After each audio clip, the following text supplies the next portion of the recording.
Pwede ba? Bigyan mo muna ako ng isang basong tubig. Ay, sige, Jose. Amoy niya, amoy pukok. Amoy mo rin? Ikaw na bahala, alam mo naman. Kakamatay lang ni tatay nung isang buwan. Mag-iingat ka dyan, ha? Huwag mo akong pangungunahan, ha? Ano ba naman to, Ma?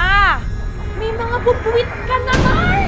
Eh, gano'n na pala. Nakikita mo palang maruboy. Hindi ikaw maglinis. Bakit ako maglilinis? Ano ako, utusan mo? Ano ka ba? Alam mo naman ng mga bata, pag madumi, nagkakasakit. Hoy!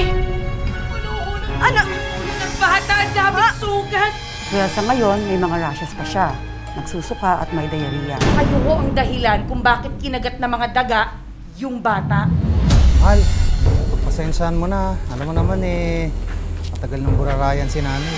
Kahit na muna maligo, eh hindi niya magawa. Kanina ka pa daldal ng daldal yan. Akala mo ba hindi ko narinig yung mga pinagbubudulig mo, ha? Dog yun. Magsumbong ka! Kahit sino presidente!